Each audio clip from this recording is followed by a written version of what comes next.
तो क्या पड़ेगा?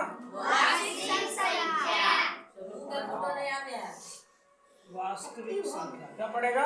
वास्तविक संख्या।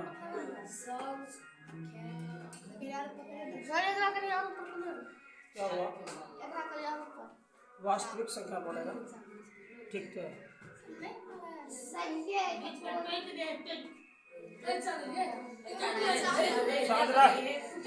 अभी तुम लोग पढ़ेगा वास्तविक संख्या। मुंह बंद रख। ये होता है रियल नंबर। Real number. ठीक है। तो सबसे पहले प्राकृत संख्या होता है नेचुरल नंबर। क्या होता है? प्राकृत संख्या सबको पता है क्या होता है? गिनती की संख्या को प्राकृत संख्या कहते हैं। जैसे 1 2 3 4 5 6 7 8 अनिश्चित बहुत सारे हैं। तो लिख लो प्राकृत संख्या।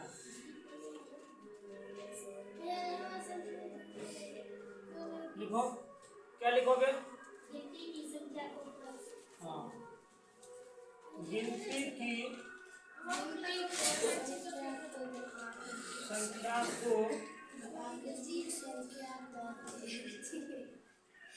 प्राकृत संख्या कहते हैं।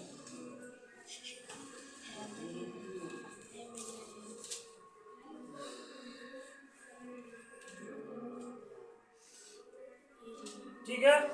गिनती की संख्या को क्या कहते हैं? प्राकृत संख्या कहते हैं। आप लोगों को बहुत अच्छे से पता होगा ये चीज। ठीक है, पता है ना?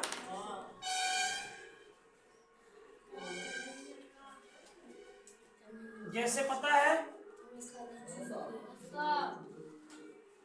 जैसे क्या होगा?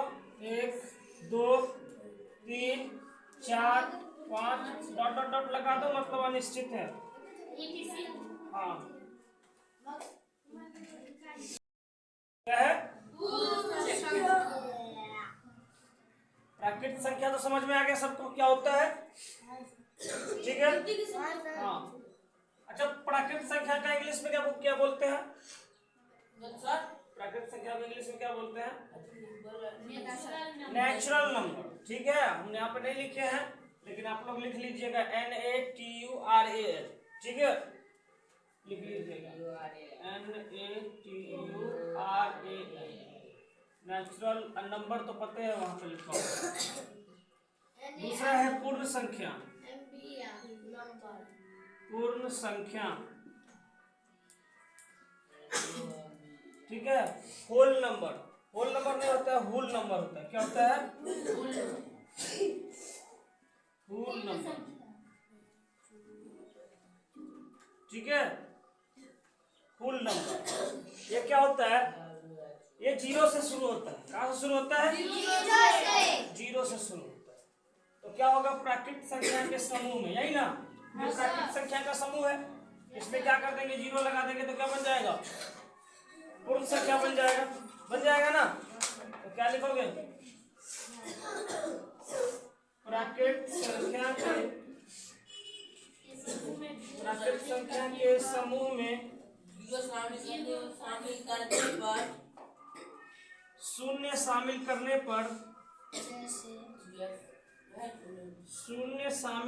पर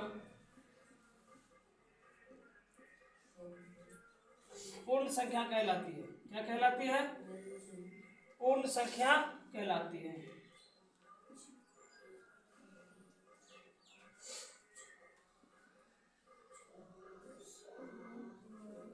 ठीक है, कहलाती है। जैसे क्या हो जाएगा? 0 1 2 3 4 5 6 7 0 1 2 3 4 5 6 7 डॉट डॉट डॉट लगा दो, अनडिफाइंड। ठीक है, अनिश्चित। क्लियर है?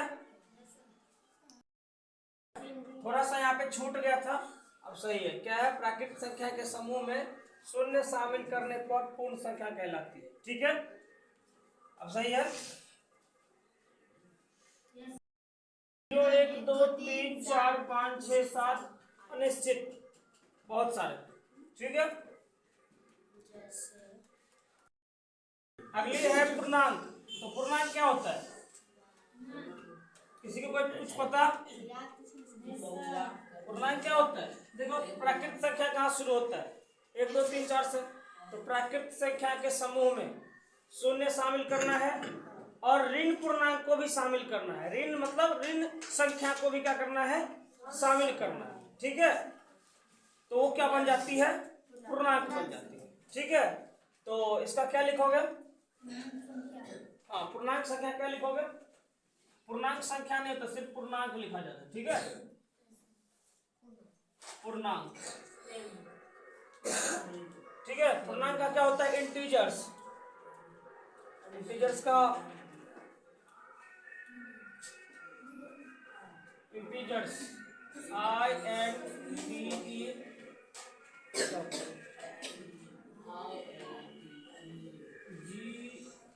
INTEGERS, integers. ठीक है, ये क्या होता है? इंटीजर्स। तो हम क्या लिखेंगे? प्राकृत संख्या के समूह में शून्य और ऋणात्मक संख्या को शामिल करने पर पूर्णांक संख्या पूर्णांक कहलाती है। क्या कहलाती है? पूर्णांक कहलाती है। ठीक है, क्या लिखेंगे? प्राकृत संख्या के समूह में शून्य, ठीक है, और ऋणात्मक संख्या, कौन संख्या? ऋणात्मक संख्या को शामिल करने पर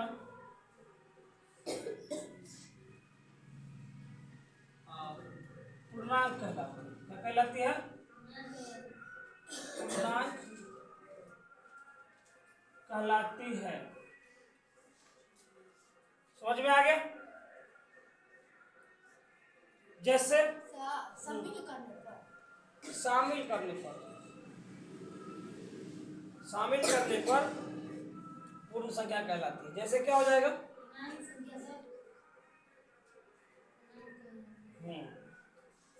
जैसे देखो, शुरू करते हैं कहां से? कुछ से भी शुरू कर दो।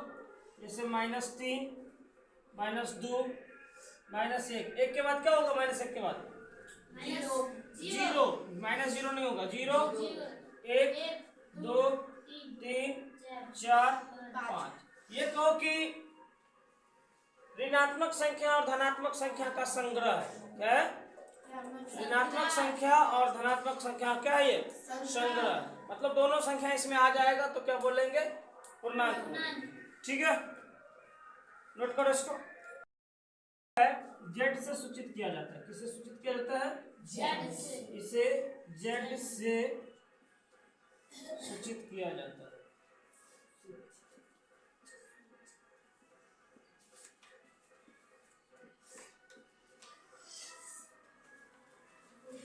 ठीक है, इसे जेड से सूचित किया जाता है। अब आप लोग लिखिएगा तो परिमेय संख्या क्या होता है? जल्दी बोलिए। दिमाग खराब है क्या रे? परिमेय संख्या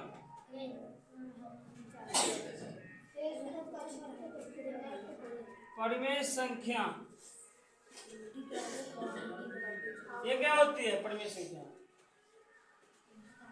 जिस संख्या को हम p/q के रूप में लिख सकते हैं उसे हम क्या कहते हैं? परिमेय संख्या। ठीक है, रैशनल नंबर।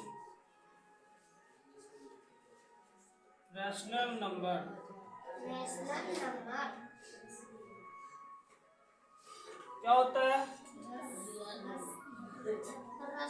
जिस संख्या को p/q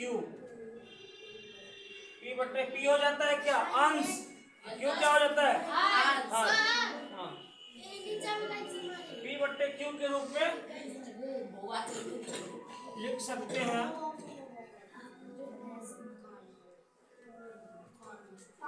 लिख सकते हैं, परिमेय संख्या कहलाती है।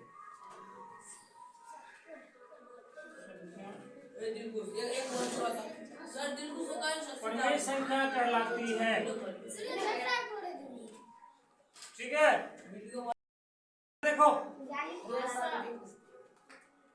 जैसे जैसे क्या होगा, दो के बट्टे में हम क्या लगा सकते हैं? लगा सकते हैं। अच्छा, जीरो के बट्टे में एक लगा सकते हैं? बिल्कुल लगा सकते हैं, क्योंकि हमें आगे साबित करना है कि शून्य एक परिमेय संख्या है या नहीं। ठीक है, जैसे 2/4, 6/5, 8/4। मैंने सारे तरह का एग्जाम्पल ले लिया। ठीक है, 2/1 भी ले लिया। 2 के जगह पे तू 3/1 भी लिख सकता है, 6/1 भी लिख सकता है, कुछ भी लिख सकता है। ठीक है, शून्य भी ले लिया, ले लिया ना। 2/4 भी ले लिया, 6/5 भी ले लिया, 8/4 भी ले लिया। सब ये सब क्या हो गया हमारा? परिमेय संख्या। ठीक है, परिमेय संख्या में ऊपर वाला क्या कहते हैं? अंश। और नीचे वाले क्या कहते हैं? हर कहते हैं। ठीक है, तो ये हो गया, मिटाया जाए इसको। संख्या एडिशनल नंबर। अगला लिखो अपरिमेय संख्या। क्या लिखोगे? अपरिमेय संख्या।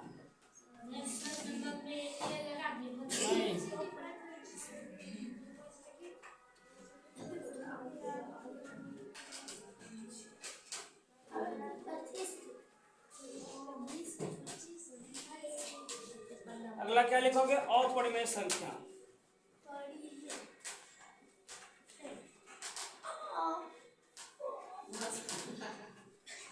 अपरिमेय संख्या।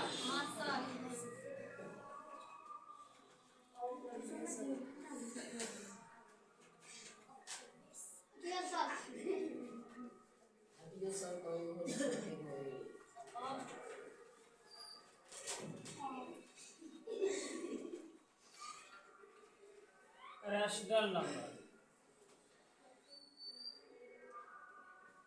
क्या है? अपरिमेय संख्या, इरेशनल नंबर। ठीक है, जिस संख्या को हम p/q के रूप में नहीं लिख सकते। ठीक है, ये क्या होता है? जिस संख्या को हम p/q के रूप में नहीं लिख सकते। ठीक है, बस इतना ही लिखना है।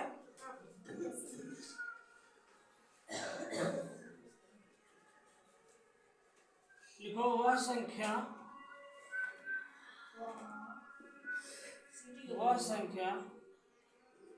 जिसको हम p/q के रूप में नहीं लिख सकते।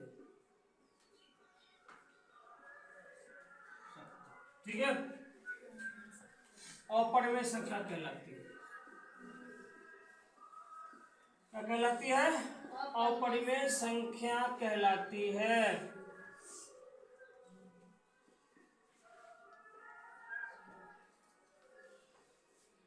ठीक है, जैसे लिख सकते हो आप लोग,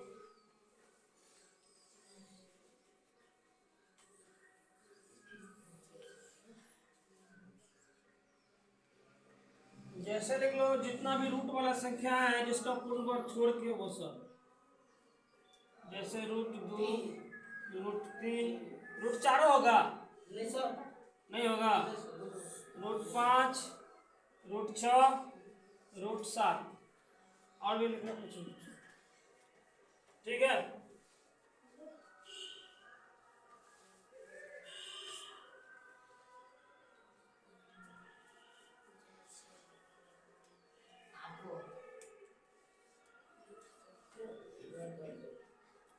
टॉपिक बना के लिख लो।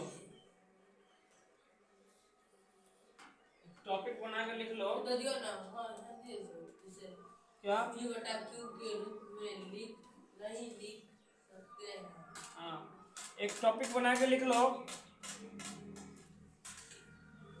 ईसा पूर्व 425 के आसपास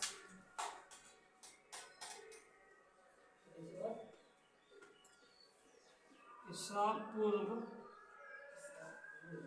ये 425 के आसपास 400 ईसा पूर्व 425 के आसपास कौन था? थियोडोरस। हाँ, क्या नाम है? थियोडोरस। थियोडोरस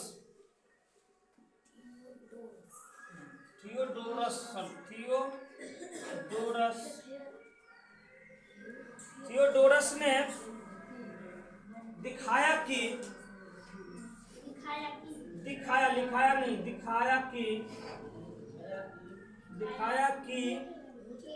क्या सब दिखाया?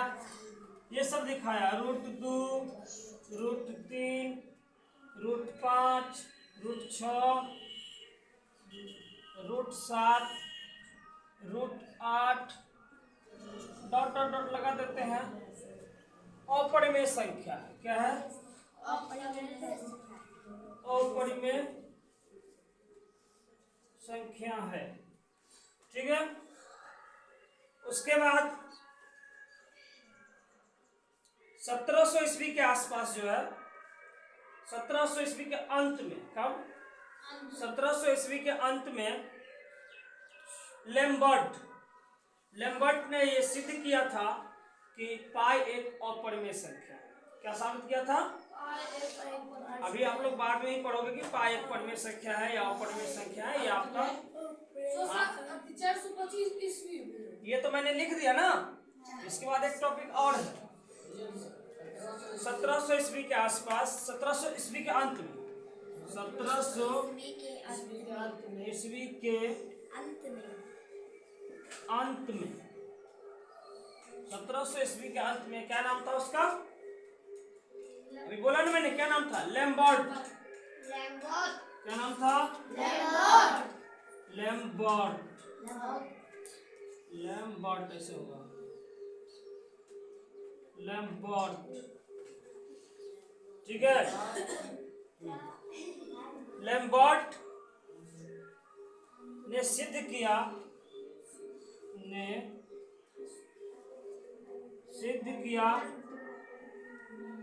लेम्बर्ट ने सिद्ध किया कि पाई एक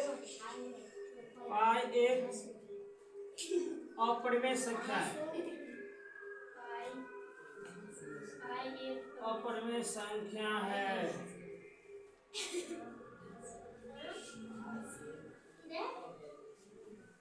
ठीक है।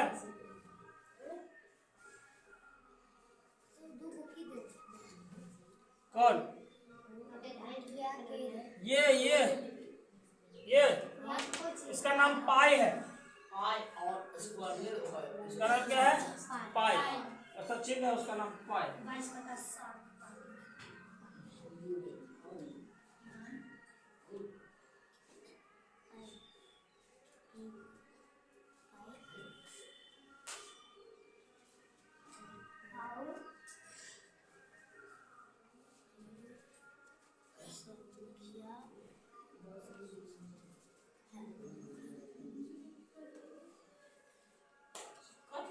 जल्दी स्कूल जाके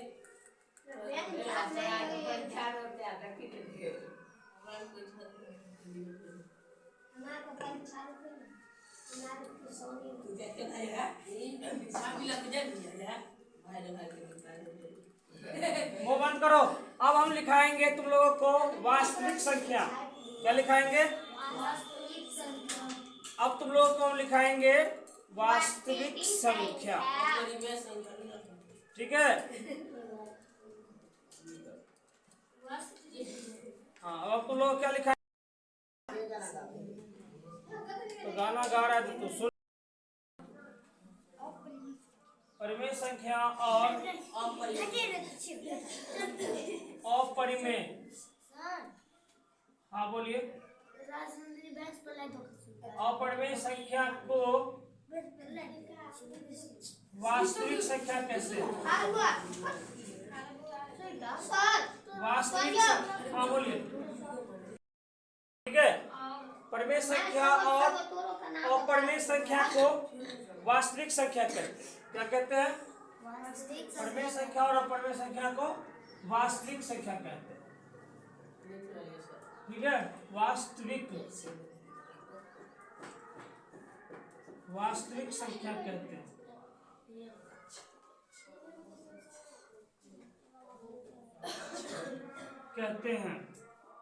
आप लोगों को परिमेय संख्या तो पते है, अपरिमेय संख्या भी पते है। तो दोनों संख्या अगर एक जगह रहेगा ना तो क्या होगा? वास्तविक संख्या।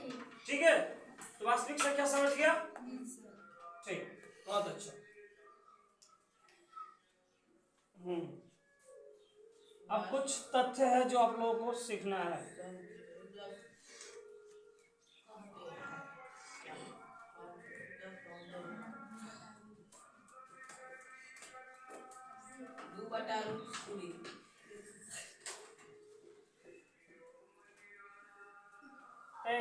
तो सेट सीखे, डिसिप्लिन में बैठा कर।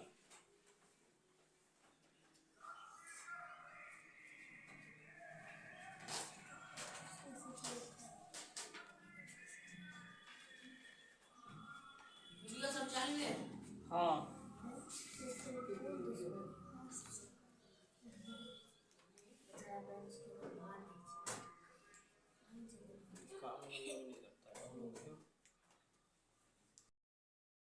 चीज अगर आपसे पूछेगा कि दो परिमेय संख्याओं के बीच कितनी परिमेय संख्या हो सकती है, तो कितनी हो सकती है? बहुत सारे हो सकते हैं। और ये 10th के एग्जाम में बार बार क्वेश्चन पूछता है। ठीक है, दो परिमेय संख्याओं के बीच कितनी परिमेय संख्या हो सकती है? तो जितनी मन है उतनी हो सकती है। ठीक है, जितनी करना चाहोगे उतना हो सकता है। ठीक है, तो पहले हम 1 2 3 निकालना कुछ भी सिखा देते हैं। ठीक है, जैसे है आप लोगों का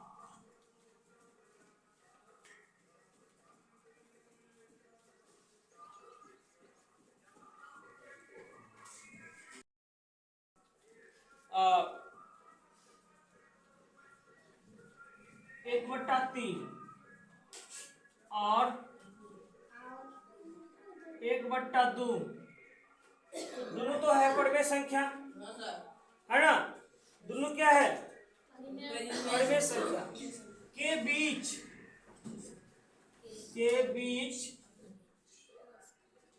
3 परिमेय संख्या लिखे। कितना? 3 परिमेय संख्या। जरूरी नहीं कि 3 ही रहेगा, कभी कभी 5 भी रहेगा, 7 भी रहेगा, 10 भी रहेगा। ठीक है, 3 परिमेय संख्या लिखे।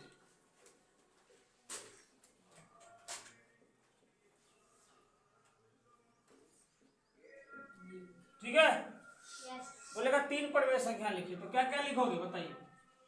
तो आप लोगों को कुछ करना नहीं है। ठीक है, 1/3 को और 1/2 को जोड़ देना है। क्या कर देना है? जोड़ देना है। जैसे भिन्न का जोड़ करते हैं ना वैसे। ठीक है, और नीचे में 2 अगर लगाते हो तो बनाने में दिक्कत होगा। इन दोनों को जोड़ के 2 से क्या कर देना है? भाग देना है। तो नीचे में 2 लगाते हो तो बनाने में दिक्कत होगा। ठीक है, इससे अच्छा है कि आप लोग ऐसे कर दो और यहाँ पे 1/2 लगा दो। ठीक है, समझ में आ गया? अब इसका सॉल्यूशन फटाक से कर दो। हो जाएगा? या हम कर दे? एक बार हम कर दे। चल 1/2 जैसे है वैसे ही लिखेंगे। एलसीएम कितना होगा? 6 होगा। कितना हो जाएगा? 3 2 6, तो 2 हो जाएगा, प्लस 2 3 6, कितना हो जाएगा? 3। तो कितना हो जाएगा? 1/2 और 2 3। यहाँ पे ब्रैकेट हटाएंगे तो किसका चिन्ह पड़ेगा? गुणा का। 2 और 3 कितना हो गया? 5/6। इसका आंसर कितना हो जाएगा? 5/12। अभी तो हमने एक ही निकाला ना, 5/12। हमने कितना निकाला? एक निकाला। अब दूसरा निकालना है। क्या निकालना है?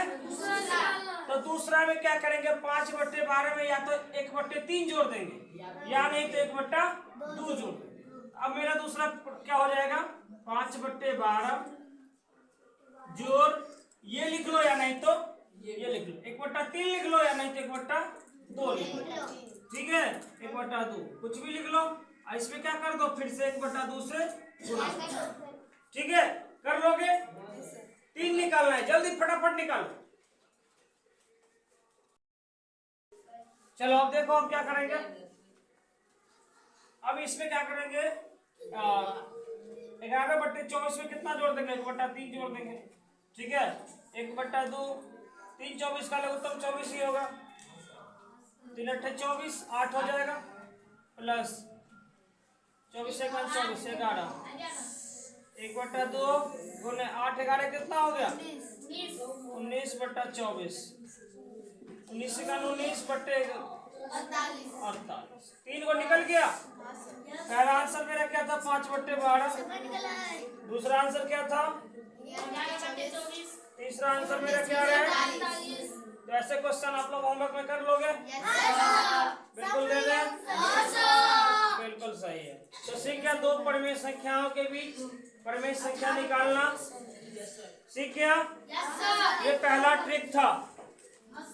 और भी सारा ट्रिक है, ठीक है, जो बाद में सिखाया जाएगा। ठीक है, और अगर ये सीख गया है तो हम इस पे होमवर्क दे? सनी होमवर्क दे? कन्हैया सीख गया? ये बोलता ही नहीं है। मेरी बात है, इसका ध्यान कहीं और रहता है। दूरे दिल्लो सीख गया? ठीक है।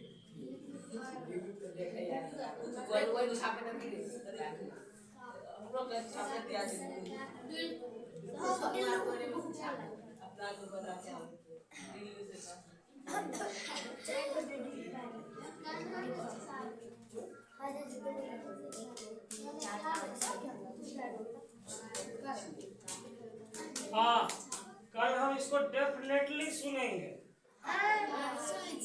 बच्चा पार्टी से तो नहीं सुनेंगे ज्यादातर, लेकिन उस का सबको ढूंढेंगे। राम गोविंद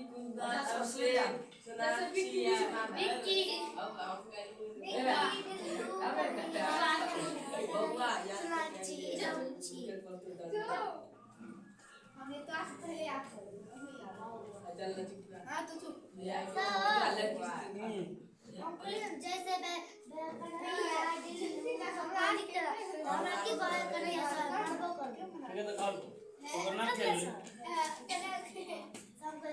नाम क्या ले?